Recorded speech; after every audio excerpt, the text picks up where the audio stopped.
Hello, the day has finally come where I post a curse video to my channel. Excuse me for the excitement, but I'm just very excited to get into it. So, sports obviously is kind of my focal point and what I wanted to do with this channel. Considering that there are no sports at the moment, there are still rumors, there are still trades, there are still other things happening in the sports world that we can talk about, that I can talk about, and break down for y'all. So, I was talking to a very good friend of mine. I'm not going to release too much information. His name is Dave. That's all you're getting from me. That there was a rumor about a specific player. His name is Victor Oladipo, and he's a guard for the Indiana Pacers. He turned down a 4-year, $80 million contract and claimed that it was insulting.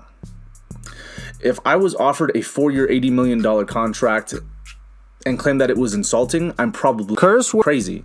But at the same time, I understand these are NBA players. They want more, close to $100 million, $120 million over the course of 5 years. Now, if this were to happen, there's one specific place that I think is probably a suitable destination for him if he really wanted to explore a different route in the NBA. And that would be the Atlanta Hawks. I know that that is kind of like, what the curse word? Atlanta Hawks, like, what do they have to offer? Well, technically, money.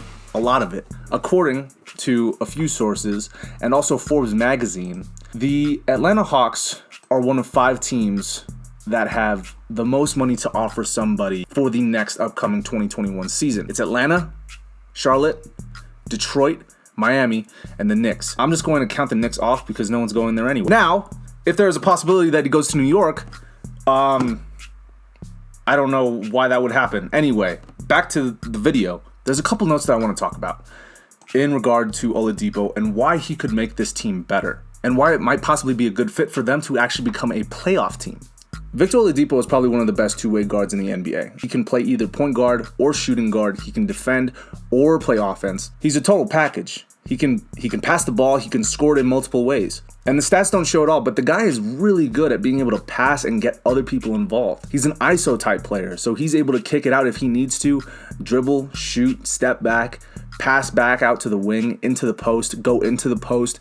There's a multitude of ways that you can use this guy. He's an absolute Swiss Army knife. On top of that, he doesn't turn the ball over very easily. He's kept his turnovers under 3 since his rookie year, so he does a very good job of taking care of the basketball when it's in his hands. And last but not least, and I'm sure I'm missing plenty of points when it comes to this guy, he's a damn good defender. He gets in the lane, he's able to get some steals, he's great on ball, on the perimeter. And on top of that, actually, this is even a way better point than what I've already mentioned. He's a damn good singer. If you guys haven't listened to him sing, wow, what the curse word? Okay, here's a couple reasons why I think that he would be good for the Hawks. First of all, I want to go through what the Hawks do and what they have. Atlanta is 18th in assists and 16th in points. Half the time, it's Trae Young scoring literally all of their points. He's the second point guard behind LeBron James, leading the league in assists per game. In addition to Trae Young, he's also leading the Atlanta Hawks in 3 of 5 major categories: points, assists, and steals. And for steals, he's only averaging 1. Okay, now I know I'm kind of speeding through this, but I figured if I try to rehearse this and I get all the points out, then there's no reason for anybody to disagree with me. I think I'm doing a pretty good job. To get back to it, there's such a young team. You have Kevin Huerter, Jabari Parker, Trae Young, Cam Reddish, John Collins, who is a rising star in the NBA at the power forward position. And with Oladipo with the ball in his hands, he can do so many things. He spreads out the floor for others to be able to kick out to. For example, maybe Kevin Huerter shooting a 3.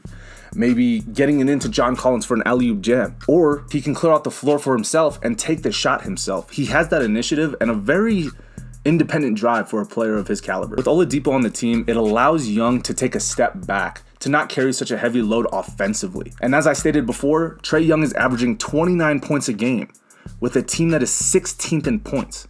And this is one of the other things that I don't think people take into consideration when adding a player to a roster. It takes a certain amount of morale. It takes leadership. And what do you want from a guy like Victor Oladipo? Well, you want to make sure that your player that you are trying to add to your team for a certain amount of money has the experience to be able to play in the NBA, to show a certain amount of leadership, and can possibly take you to the playoffs. Victor Oladipo did that with the Indiana Pacers, and he was cursed, incredible. He has shown a great sense of leadership since being in Indiana, and the team has loved him, the city has loved him and embraced him. And if there's one thing I think Victor Oladipo has gotten through his 6 years in the NBA, jumping from the Orlando Magic to the Thunder to the Indiana Pacers and then possibly somewhere else, it's the realistic factor. He understands that the NBA is a business. It works with what he puts into it. And obviously, at this point in his career, he's a pretty expensive commodity. And I think a lot of people will be able to get something out of him if they're willing to give him the money. Atlanta definitely seems to be one of those places. So, that's pretty much it for my first video. I just wanted to get it out. I hope you guys liked it. Please like and share. Please comment. Do whatever the curse word. I thought this was fun.